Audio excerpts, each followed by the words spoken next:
Chers amis du Cateau, bonjour. Toujours le même plaisir de vous retrouver pour la présentation du journal de la ville du Cateau et des environs. Aujourd'hui, nous sommes à la fin du mois de mai. Le mois de mai, c'est traditionnellement le mois des ponts, les journées de la fête des mères. On ne va pas y couper dans la liste des titres que je vais vous présenter. C'est ainsi que nous aurons l'occasion de parler de l'atelier de la fête des mères qui s'est tenu à la médiathèque, de la visite des élus à la maternité et aux maisons de retraite à la même occasion, donc celle de la fête des mères, et d'une rencontre, on y reviendra après, d'une cérémonie de mise à l'honneur des mamans de l'année. C'est un peu l'épilogue de la fête des mères, en mettant à l'honneur toutes les dames qui ont eu le plaisir d'avoir des enfants. Une rencontre enfin avec Émilien et Annette, qui eux ne sont pas encore parents, tout au moins je ne le crois pas, mais qui ont adopté un petit chat. On vous en dira un petit peu plus dans le sujet tout à l'heure.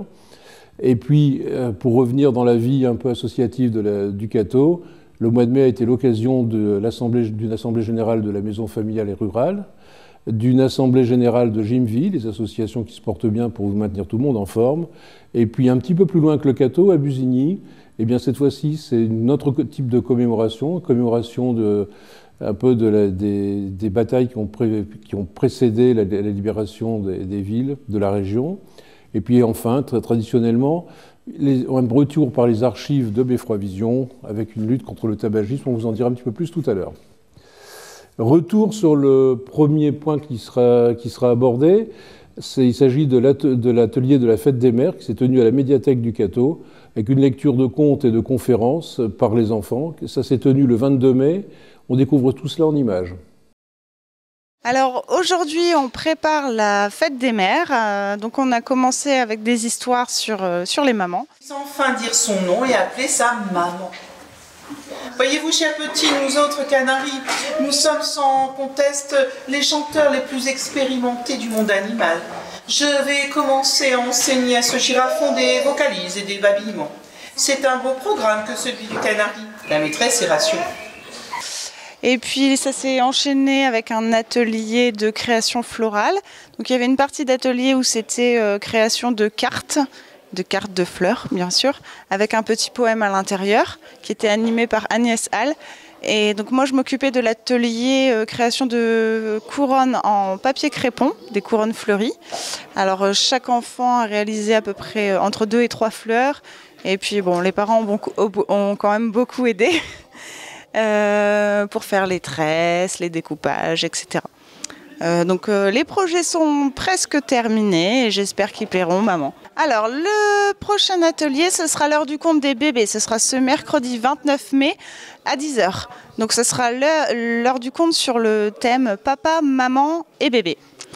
Et le mercredi 12 juin, on aura l'atelier bien sûr de la fête des pères pour les grands, donc à partir de 4 ans. Toujours dans le cadre de la fête des mères, cette fois-ci c'est une visite des élus emmenée par Serge Siméon qui s'est tenue le 25 mai. Visite à la maternité et aux maisons de retraite puisque nous avons des jeunes mamans et puis des mamans qui l'ont été toute leur vie et qui méritent également d'être mises à l'honneur. On les rencontre maintenant.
Et pour clore ce petit chapitre sur la fête des mères, parce que c'était vraiment le point d'orgue de ce mois et de ce journal, eh bien une cérémonie de mise à l'honneur des mamans de l'année qui s'est tenue à l'espace Turu le 25 mai, qui a été présidée par Madame Stéphanie Plateau, adjointe à la santé, et qui a été l'occasion de remettre un bouquet à chaque maman, et puis un arbre qui a été planté avec le nom des bébés de l'année. On découvre.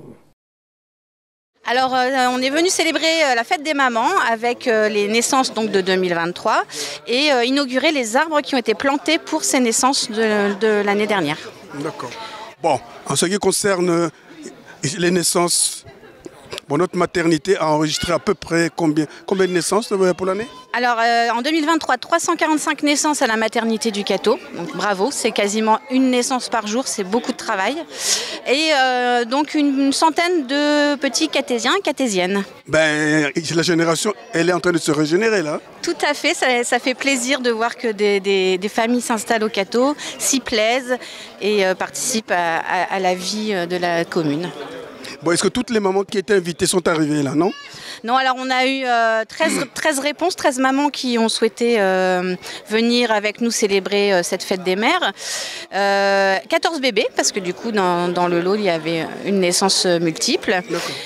Et nous avons offert, donc la commune a offert une plante pour célébrer, fêter ces mamans, ces 13 mamans. Et qu'est-ce qu'on pense des arbres qui sont plantés? Nous mettons les noms de chaque enfant qui est né sur les arbres, c'est ça? Oui, alors nous avons planté 4 arbres, un arbre par trimestre, et nous mettons les plaques des prénoms avec les enfants nés dans le trimestre. Cette année, 4 espèces, alors je ne les ai pas toutes en tête, mais il y a un arbre de Judée, il y a un magnolia, et nous les avons plantés ici dans le parc, l'espace Turu, près de la butte et près de la passerelle. Mais pourquoi de l'autre côté, c'est plein déjà? Oui, c'est ça, tout à fait. Donc, auparavant, on plantait un arbre par mois, donc ça faisait déjà beaucoup. C'est pour ça qu'on a réduit à 1 par trimestre. Et puis, de l'autre côté, donc c'est plein. Ici, ça commence à devenir un peu aussi plein en arbres. Donc, on va chercher d'autres endroits pour planter. Bon, nous avons encore de l'espace au Cateau, non? Oui, tout à fait. On a de beaux espaces verts et qui méritent aussi de recevoir des arbres de naissance. Bon, d'accord. Qu'est-ce qu'on dit à toutes ces mamans-là alors? Alors on leur dit, on leur souhaite une très bonne fête, on les félicite pour ces beaux bébés et pourquoi pas l'année prochaine avec d'autres naissances. Petite escapade cette fois-ci, enfin petite, le mot est faible, puisqu'il s'agit d'un tour d'Europe en vélo qui a été fait par 2 Nantais qui nous ont fait le plaisir d'une escale au Cateau. Alors, il s'agit d'Annette et d'Emilien. Annette est la petite fille d'une catésienne et qui tous deux ont entrepris d'une manière non pas sportive, mais d'une manière de découverte, un tour d'Europe en vélo. Une occasion pour elle, cette fois-ci, je vous l'ai dit tout à l'heure, non pas d'adopter un enfant, mais de trouver un petit chat qui lui aussi a fait l'exploit de revenir sur le vélo avec ses nouveaux maîtres et qui a parcouru une partie de l'Europe sur le vélo, mais lui ne pédalait pas. On regarde tout ça plus en détail. Alors moi je m'appelle Emilien Bidet, je suis nantais. Moi c'est Annette et ça c'est Imara. La grand-mère d'Annette, elle est originaire du Cateau. Alors nous on est partis en juillet dernier pour faire le tour de l'Europe. Donc voilà, on n'avait pas trop de plans au début, mais on est parti faire le tour de l'Europe avec nos vélos qui sont juste ici. Et ça fait maintenant presque 1 an qu'on est parti. Et on rentre dans 2 semaines à Nantes. Alors, avant de rentrer dans le détail, je vais vous demander pourquoi vous faites ça. Alors, pourquoi on fait ça? Bonne question. Parce que c'est chouette, c'est sympa. On avait envie de voyager et puis c'est un bon moyen de découvrir tous les pays qu'on traverse lentement et avec les gens, donc c'est sympa. Alors, donc, on va parler un petit peu de votre parcours. Qu'avez-vous fait au niveau de l'Europe? Alors, qu'est-ce qu'on a fait? On a pris la direction, on a suivi la Loire, en fait, tout simplement. De Nantes, on a suivi la Loire pour aller rejoindre la Suisse. Puis on a traversé du nord au sud, puis l'Italie, jusqu'à la Slovénie, c'est ça, si je ne dis pas de bêtises. Slovénie, puis Croatie, on a fait toute la côte. Croatie, après ça avait Monténégro, Albanie. On a fait un petit détour avec le Kosovo, la Macédoine du Nord. Et puis après, Re-Albanie, Grèce, et après là tous les pays. Alors là, c'est vrai que dans l'ordre, je ne sais pas comment faire. Bulgarie, Serbie, Il y avait la Slovaquie, Hongrie. Et après, ça devait être République tchèque. Ah oui, il y a l'Autriche, j'ai oublié. Autriche, Allemagne, Pays-Bas et Belgique. Et France. Et là, voilà, il y a 2 jours, on est rentré en France. Ça fait trop plaisir. Alors, parlez-moi d'une journée type. Comment ça se passe sur la route? On se lève plutôt tard, on profite du sommeil et puis après on remballe la tente, on prend le petit déj et puis on pédale jusqu'au midi, souvent on mange et puis souvent on est hébergé chez des gens le soir, donc on arrive dans l'après-midi et puis on partage le repas avec nos hôtes souvent. Donc, alors généralement combien de kilomètres par jour? On fait à peu près, c'est vraiment la question qu'on nous demande tout le temps. Et ça peut aller de 40, 45 jusqu'à 70, 80, ça dépend en fait. Parce que si ça monte en fait, c'est galère quoi, et du coup tu vas pas faire autant de kilomètres. Alors comment ça se passe la rencontre avec les gens dans différents pays comme ça? C'est assez spécial parce qu'en fait il y a certains pays où il y a toujours une interface pour parler, c'est-à-dire on peut parler anglais quand ils parlent pas français en face. Et en fait, il y a certains pays comme l'Albanie où on a été dans certains coins plus reculés dans la campagne où en fait, ils parlent que albanais. En fait. Et à ce moment-là, c'est toute la communication non verbale qui joue, donc c'est-à-dire les sourires, les gestes. Et c'est génial. En fait, c'est génial parce que tu te rends compte que tu n'as pas besoin de savoir parler anglais forcément ou albanais pour rencontrer des gens et faire de super rencontres. Quoi. J'ai l'impression que c'est Pékin Express en fait, votre aventure. C'est un peu ça, à vélo du coup. mais pas express quoi. Vraiment, on prend notre temps. Tranquille, c'est Pékin, pas express. Et pas Pékin non plus. Et pas Pékin. Et donc vous goûtez à tous les plats, comment ça se passe? On a bien profité de la nourriture locale. Ouais. Et donc maintenant on va te parler un petit peu, donc vous utilisez des vélos, alors est-ce qu'ils ont quelque chose de particulier? On est vraiment fiers en vrai de nos vélos, de l'investissement qu'on a fait. C'est des vélos Décathlon, donc voilà, un design français et avec la plupart des composants qui sont allemands, notamment les pneus. Et les pneus c'est du Schwalbe, c'est allemand. Et ce qui est bien, c'est que dans toute notre aventure, on n'a eu que 2 crevaisons. Ah oui, effectivement. 2 crevaisons, une chacun, et franchement, super fier de ça. Voilà, une Brooks, c'est une selle Brooks anglais, et du coup, pour ceux qui se posent la question, on a pas mal aux fesses, parce que du coup, la selle s'est vraiment adaptée, en fait, au fil du temps, à notre morphologie. Et puis voilà, quoi, le vélo, il est top. On peut recharger ici, il y a un port USB, on peut recharger notre portable, GPS, tout ce qu'on veut. Et puis voilà, quoi, il est costaud, il est résistant, et on en est bien fiers. Voilà, et tout se fait à la jambe alors, hein? Tout se fait à la jambe, pas électricité, voilà. Alors c'est quoi la suite du parcours? Qu'est-ce qui va se passer pour l'avenir? Là, on retourne vers Cap Ouest, on retourne sur la côte normande, et puis après on redescend tranquillement jusqu'à la maison à Nantes, le 6 juin. Et gros projet, alors vous avez prévu autre chose? L'Asie, je ne sais pas. Les États-Unis? Vas-y. Pour l'instant, on n'a pas de. Pour l'instant, en fait, ce qu'on a envie, c'est de rentrer à la maison, parce qu'en fait, ça fait plus d'1 an qu'on n'a pas revu nos proches, nos amis, nos parents, notre famille. Et c'est vrai que pour l'instant, c'est plus se poser. Toi, Annette, tu vas lancer une association avec ta famille, donc c'est vrai que revenir à la maison, en fait, tout simplement. Ah oui, au niveau de la communication, est-ce que vous avez une page Facebook?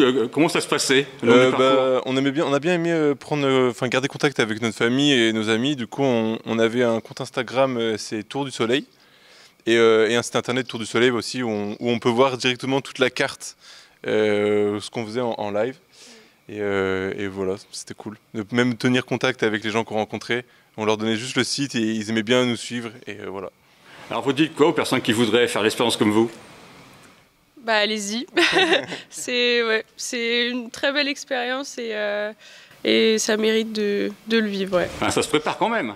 Ouais, mais en fait, il n'y a pas forcément besoin d'autant d'équipement qu'on pourrait penser. En fait, tu peux juste prendre un vélo, il faut juste une bonne transmission, des freins, des pneus et let's go. Après, on voit sur la route. Nous, on a croisé des Français. Ils étaient de Besançon et ils avaient les pires vélos de voyage. Désolé pour eux s'ils nous voient, mais les pires vélos de voyage qu'on a vus, quoi. Et pour autant, ils se marraient. C'était 5 potes. Et en fait, faut juste y aller, quoi. Faut juste avoir envie. Et voilà. Et avoir du temps, surtout. Du temps, parce que ça coûte pas vraiment très cher, mais il faut avoir du temps. Ouais, parce que vous avez mis vos vies professionnelles en parenthèse, non? Bah ouais, c'était les économies qu'on avait mis de côté pendant 1 an et du coup après on est parti juste avec les économies quoi. Et maintenant il faut reprendre la vie professionnelle aussi. Ouais, c'est ça, c'est ça. Moi je vais commencer une nouvelle formation au Compagnons du Devoir en tant que charpentier. Et puis Annette, elle va ouvrir une association avec ses parents voilà, sur Nantes. Eh bien, je vous souhaite un bon séjour au Cateau, en entendant. Ouais, merci beaucoup. Quel accueil avec ce soleil, merci beaucoup. Eh ben voilà, on l'a fait exprès. Hein. Merci à vous deux. Merci. Enfin, les choses un petit peu plus sérieuses, qui sont importantes pour les associations. Le 24 mai s'est tenue l'Assemblée générale de la Maison familiale rurale du Cateau, qui intervient toujours dans le domaine de l'élevage et puis de l'équitation. Une occasion aussi de redécouvrir un peu leur activité très importante pour notre ville. On y va en images. Comme de coutume, chaque année, nous présentons notre Assemblée générale. C'est le fruit d'une année d'exercice avec la présentation du rapport pédagogique, de la présentation des comptes et aussi de toute la stratégie qui sera faite dans l'établissement pour les années futures. Alors cette année, nous avons à cœur, nous avons présenté notre projet sur les valeurs. Nous recentrons essentiellement sur les valeurs pédagogiques, les valeurs des maisons familiales qui sont inscrites depuis maintenant 80 ans. Oui, oui. Donc c'est des valeurs qui se sont construites. C'est un patrimoine qui nous est cher puisque les maisons ont été créées dans le but de former des jeunes avec l'alternance.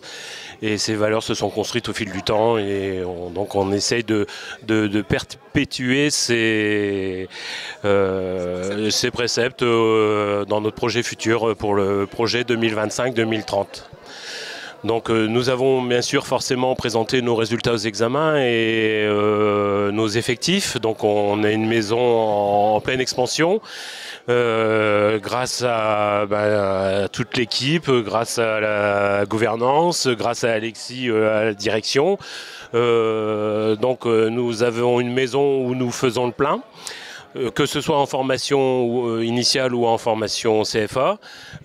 Aujourd'hui, un peu plus de 180 élèves en formation initiale, 90 élèves en apprentissage, des élèves en formation continue et dans le pôle sport. Bien sûr, l'activité, elle se construit aussi avec nos partenariats, avec les partenariats avec l'école de Cascade et les partenariats avec l'écurie du Peuplier où Yvan Robillard et la commune nous donnent la possibilité de racheter le centre équestre du Cateau, chose qui va se réaliser très bientôt.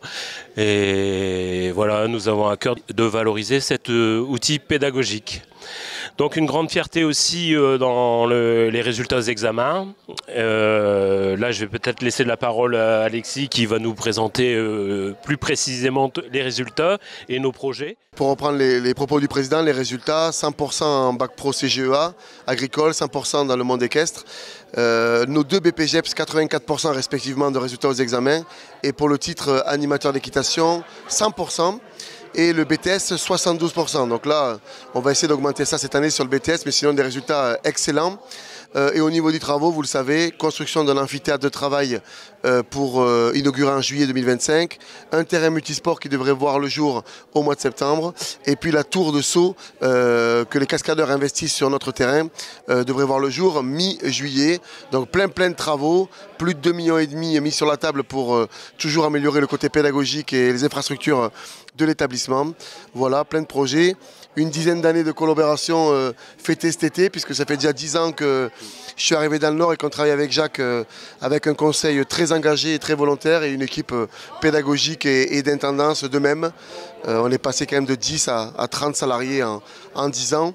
Voilà, maintenant on va être dans la pérennisation sur les prochaines années. La commission éducative à besoins particuliers pour les élèves touchés par une dyslexie va voir l'embauche d'une AVS, assistante de vie scolaire, qui va aider et qui va compenser l'handicap de l'élève lors des cours, en études et lors des examens. Donc voilà, concrètement, il y aura une personne de plus à la rentrée dans le staff pour accompagner mieux les élèves. Au mois de juillet, une journée, au mois d'août, une journée, sensibiliser après les retours de vacances quand ils seront tout chauds là.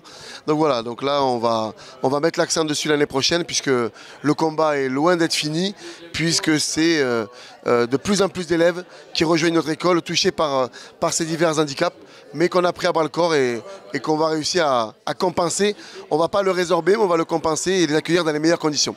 Et ben voilà, donc ce que je vous ai dit, on a vraiment à cœur de voir sortir notre projet pour 2025-2030. C'est la continuité, la transmission, c'est l'histoire, c'est la pédagogie et tout ça au service des jeunes et des familles. Voilà, merci. Merci messieurs. Et puis enfin, pour clore le chapitre de la vie associative, qui a peut-être été un peu mise en sommeil avec les nombreux ponts du mois de mai, il y a quand même eu l'Assemblée Générale de Gymvie, une association de gymnastique, qui s'est tenue également le 24 mai. On découvre comment rester en forme après cette longue période de vacances. Ce soir, c'était donc notre assemblée générale qui a été très conviviale, puisqu'on a été à peu près pas loin de 70 personnes dans la salle. Donc c'est quelque chose qui fait énormément plaisir de voir qu'on arrive à remplir une salle pour une assemblée générale. C'est jamais très facile. Donc j'ai fait un petit peu le bilan de l'année écoulée, qui a été très riche en événements, en actions qui ont été menées. Donc nous avons au niveau des effectifs, nous avons eu une nouvelle progression de 11% par rapport à l'année dernière, puisque nous approchons donc les 140 adhérents. Donc c'est vraiment une grande satisfaction. On sait très bien qu'au niveau fédération, c'est pas toujours facile de motiver les gens. Donc nous, on y est parvenu. Donc c'est quelque part quelque chose qui fait très chaud au cœur, quoi. Cette année, comme je l'ai présenté au niveau du PowerPoint, on a mis en place plusieurs actions. Donc j'ai suivi par exemple une formation au niveau des cours de sport inclusif, qui vous permettent à des personnes en situation de handicap d'accéder au sport. On a mis aussi en place, Christine a suivi plusieurs formations, elle vous en parlera après. On a fait plusieurs ateliers au niveau des seniors. Donc, comme j'ai signalé au moment de la présentation, je tiens à remercier très chaleureusement la fédération et le CODEP Nord en particulier, qui nous aide énormément au niveau projet, au niveau financier. Donc ça, c'est quelque chose qu'il faut absolument souligner. Et comme je l'ai dit, si on ne peut pas avoir un soutien au niveau fédéral, on arrive à un moment donné, on ne va plus progresser, on va stagner dans nos trucs, que là, on continue à augmenter, puisque comme j'ai dit tout à l'heure, on a progressé donc de 11% par rapport aux effectifs de l'année dernière. Donc on espère tout simplement que l'année prochaine, au moins maintenir ce nombre d'adhérents. On a d'autres voies, on a d'autres projets, et donc voilà, on va voir un petit peu si c'est des choses qui peuvent se mettre en place pour satisfaire le public. On a un esprit vraiment très associatif dans la mesure où l'objectif c'est de faire venir les gens, de faire goûter les gens au sport. Voilà, donc c'est à peu près la seule chose que j'ai à dire. Les gens, quand ils viennent, ils passent un bon moment. Comme j'ai expliqué, ils laissent leur misère dehors et là, ils viennent se détendre pendant 1 heure où on travaille, où on rigole, où on transpire et où tout le monde est content à la fin. Et tout le monde discute. Et là, vous avez derrière moi, vous avez les personnes qui sont en train de boire un coup. Apparemment pas pressés de partir parce que tout se passe bien. Donc, c'est magnifique quelque part. Pour nous, c'est vraiment la plus grande satisfaction, c'est de voir que les gens apprécie de venir à Gymvie depuis maintenant quelques années et que ça continue comme ça. Voilà. Gymvie, vous voyez, effectivement, c'est cet esprit associatif. Ça se ressent sur les 140 adhérents concrètement que nous avons eu en cours. Voilà, vous avez un petit groupe là qui se sont retrouvés chaleureusement à cette assemblée générale. Et comme l'a précisé Monsieur Richard, c'est pas toujours le cas de différentes associations où il y a autant de monde à une assemblée générale. Donc merci à tous les adhérents. Pourquoi il y a autant d'adhérents? Donc il y a cet esprit associatif qu'on a toujours défendu, parce qu'on fait dans la qualité, on fait dans la qualité des cours. Pourquoi on a obtenu un label qualité sport santé? Tout simplement parce que j'ai une exigence, d'abord de par mes diplômes, diplôme d'État, mais aussi de par les formations qui sont proposées par notre fédération, la FFEPGV. J'en ai encore suivi 2, pas 3, parce que je me me suis cassé le poignet entre deux. Bref, j'ai suivi 2 formations. Une formation où j'ai retrouvé ma professeure de pilates que j'avais eue il y a une vingtaine d'années, que j'ai retrouvée. J'ai fait du pilates sur chaise. Et contrairement à ce qu'on peut croire, pilates sur chaise, c'est très, très, très dynamique. Et puis également une autre formation de body fit. Et dans ces formations, j'ai également étudié tout ce qui était fascia. Et justement, j'ai eu le retour d'un responsable au niveau ostéopathe et kiné des Hauts-de-France qui m'a fait féliciter sur ce que je pouvais proposer aux adhérents. Et quelque part, voilà, c'est tout ce travail d'exigence, un travail de formation, un travail en amont qui est récompensé par ce résultat, c'est-à-dire un groupe qui aime se retrouver et qui travaille physiquement. Avec des personnes, c'est vrai, de majorité senior, mais qui ont vraiment une aisance physique. Et vous pouvez le voir, ils en profitent. Grâce à la fédération, donc ils m'ont sollicité lorsque j'étais en formation justement sur Lambersart. Une des responsables de la fédération m'a sollicité en disant « Est-ce que tu serais prêt à rouvrir jusque fin juin un atelier bien vieillir pour inciter des personnes qui ne font plus d'activité physique ou qui ne connaissent pas l'activité physique pour retrouver justement une aisance corporelle ». Et donc on l'a ouvert très très vite grâce à des articles de presse, grâce à Beffroi Vision qui nous a aidés dans notre communication. Cet atelier bien vieillir qui a lieu le lundi après-midi et qui aura lieu jusque fin juin, qui a été entièrement financé justement par la CODEP, par notre fédération. Les gens gratuitement, ils sont couverts par une assurance. Les gens peuvent suivre donc un cours de gym le lundi après-midi. Donc voilà, effectivement ça c'est un fait important. C'est aussi grâce à notre fédération qu'on peut mener ce genre d'action et forcément nous ramener, nous espérons au bout de ces 2 mois que les gens ont été sensibilisés sur l'importance de l'activité physique et viendront peut-être chez nous à Gymvie. On le souhaite. Voilà, le mot de la fin, c'est Gymvie, c'est le bien-être, la dépense physique, mais l'art d'être bien dans sa vie, voilà, et d'être bien dans son corps et dans sa vie. Donc ça peut vous aider si vous venez chez nous. Je reprécise, 2 cours de pilates le lundi soir, le mardi matin, un cours de senior modéré, un cours de senior actif, mais aussi adulte. Et je peux vous dire, en ce moment, je fais du boxing énergie avec normalement 10 mes seniors actifs.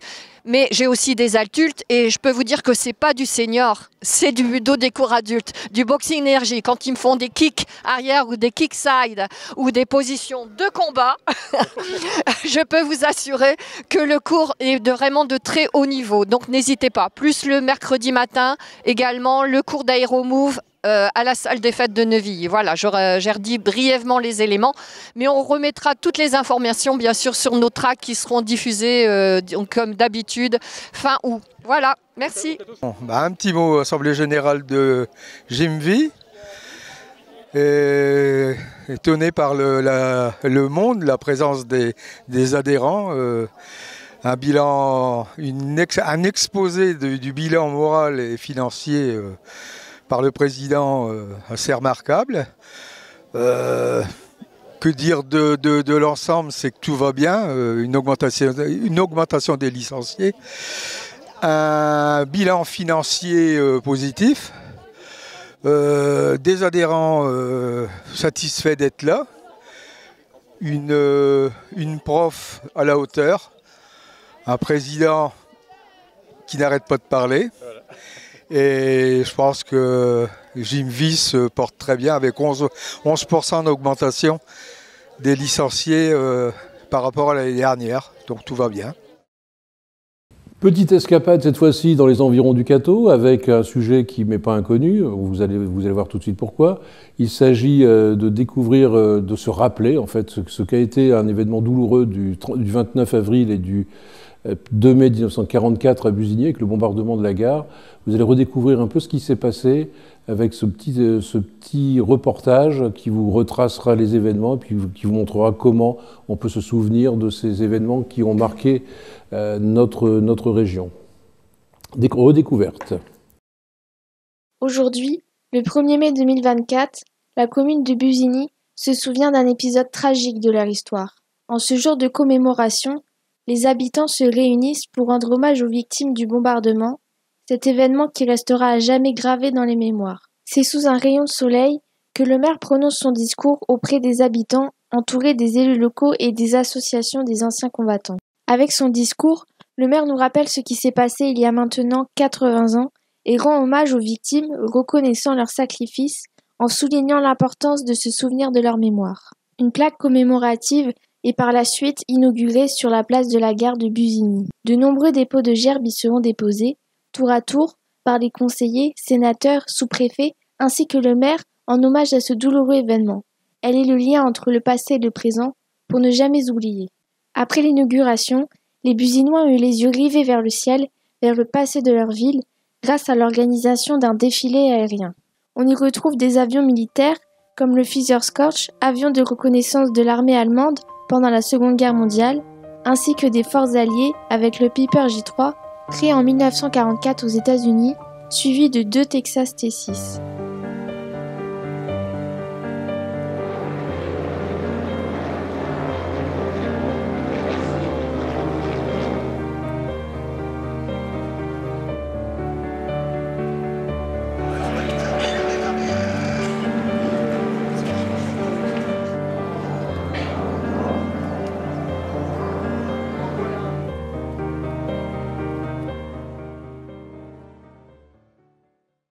Une exposition est par la suite organisée dans la salle des associations.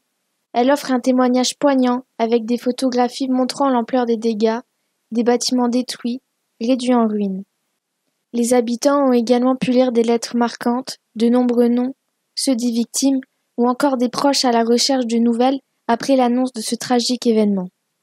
L'exposition est accompagnée de discours des 2 sénateurs du Nord qui nous rappellent la résilience et la mémoire. La commémoration vise à préserver et transmettre ce passage de l'histoire aux générations futures, de rappeler la violence et la souffrance subies par les nombreux civils innocents. Pour se rappeler, le dimanche 30 avril 1944, alors que la Seconde Guerre mondiale faisait rage, le village de Busigny fut tragiquement frappé par une série de bombardements aériens. Ces attaques, menées par les forces alliées, visaient à affaiblir les positions allemandes et à préparer le terrain pour la libération de la région.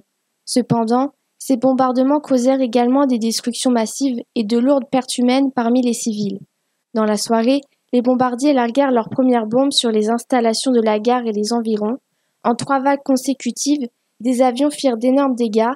Un train de voyageurs, le Dijonais, était encore hacké lors du bombardement et subit de plein fouet les vagues d'un bombardier. Les destructions s'avèrent insuffisantes et la décision fut prise de lancer une nouvelle attaque sur la gare de Busigny, 2 jours plus tard, le 2 mai 1944. Ce jour-là, le pont principal qui relie Busigny à Marais fut totalement détruit, la gare et son infrastructure sont inutilisables. Les conséquences de ce bombardement furent tragiques et ce sont des centaines de victimes qui furent à dénombrer, à soigner, à transférer, ainsi qu'une ville à reconstruire. Enfin, et pour clore ce journal, dernier passage sur les archives de Beffroi Vision, avec un rappel de ce qui est toujours d'actualité, malheureusement, c'est la lutte contre le tabagisme. On vous rappelle comment le 31 mai 2004, les élèves du lycée, les élèves du collège Jean Rostand ont pu se prémunir contre les méfaits du tabac. On espère que la promotion de 2004 n'est pas fumeuse, mais il est certain qu'aujourd'hui, beaucoup reste à faire. Redécouvrons tout ça et puis réfléchissons.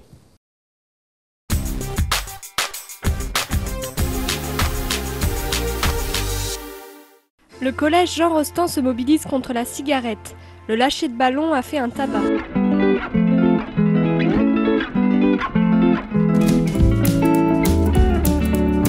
Donc cette opération se situe dans une action qui concerne tous les collégiens à divers degrés et qui s'étale sur une grande partie de l'année et qui s'inscrit dans notre projet d'établissement dans le cadre des actions de santé. Donc là, il s'agit bien sûr de la lutte contre le tabagisme et ses méfaits, mais qui s'inscrit aussi dans le cadre de l'éducation au respect des règles et à l'appropriation donc de la vie en société, puisque bien sûr, il s'agit aussi de respecter les conditions de la loi E20, les prescriptions de la loi E20, qui interdit de fumer dans les collèges. Interdiction liée bien sûr à des soucis de santé des jeunes. Voilà, donc les élèves de 6e et de 3e ont été directement associés à l'opération. menée à la fois par les infirmiers et un certain nombre de professeurs. Donc ils ont été informés bien sûr des méfaits du tabac. Ils ont été interrogés lors d'une enquête sur leurs habitudes, sur leur représentation quant à l'usage du tabac, et bien sûr dans le but de modifier, de leur faire prendre conscience des méfaits du tabagisme et de modifier à terme leur comportement d'adolescents et d'adultes. Donc une classe a particulièrement préparé, une classe de 3e, le lancer de ballon d'aujourd'hui, en préparant des cartelettes avec des slogans. Et les personnes qui trouveront les cartelettes, j'insiste bien, vous devez les renvoyer au collège Jean Rostand de Le Cateau. Et ces cartelettes ont été établies avec des slogans, bien sûr, tout a été fait par les élèves. Donc ils ont également mis au point une chanson en reprenant la musique et le tempo de la chanson Soit hip, soit hop, que l'on entend derrière nous, et en adaptant des paroles au collège. Enfin, ils ont créé donc leurs propres paroles. Elle est affichée dans le hall et c'est une chanson qui prend en compte bien sûr les réalités locales. Sois hip, sois hop, l'attitude en marchant la clope. Sois pas si bête, te prends pas la tête avec ta cigarette. Sois hip, sois hop, stop la clope. L'intérêt justement c'était d'écrire des paroles sur leur vécu à eux, parce que c'est vrai qu'il y a beaucoup de choses qui se passent dans les rails chez nous. Nous avons écrit des slogans sur les cartes qui sont au-dessus. Pour la journée sans tabac. Puis on a écrit des rimes avec les slogans. On a écrit des chansons. On a fait des affiches. En fait, vu qu'on a fait les cartes, ça nous pousse à arrêter de fumer en fait. Bon, c'est une bonne chose quoi, parce que en fait, vu qu'on fume, c'est pour les poumons. Mais en fait, je trouve que c'est bien la journée sans tabac, parce que c'est grave pour nos poumons en fait. Puis moi, ça m'a intéressé de colorier les cartes, puis de m'occuper de ça en fait, parce que c'est très intéressant. Il faudrait leur dire d'arrêter parce que ça sert vraiment à rien de fumer. Et puis c'est de l'argent parti en fumée, ça sert vraiment à rien. J'espère qu'à terme, ceux qui ne fument pas ne fumeront jamais, et ceux qui fument, il y en a tout de même, parmi les plus âgés en tout cas, ils ne fument pas au collège ou alors de façon tout à fait marginale. Quand ils fument chez eux ou à l'extérieur, ils décrocheront petit à petit pour ne pas devenir accros, comme on dit, et pour préserver leur santé future. Chers amis du Cateau, j'ai eu un grand plaisir à vous présenter ce journal. Je vous retrouverai, je pense, dans quelques semaines.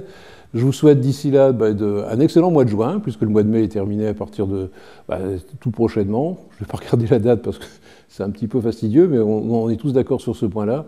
Et je vous dis à bientôt, je vous souhaite un très bon séjour. Et puis comme vous, j'espère que la pluie va s'arrêter.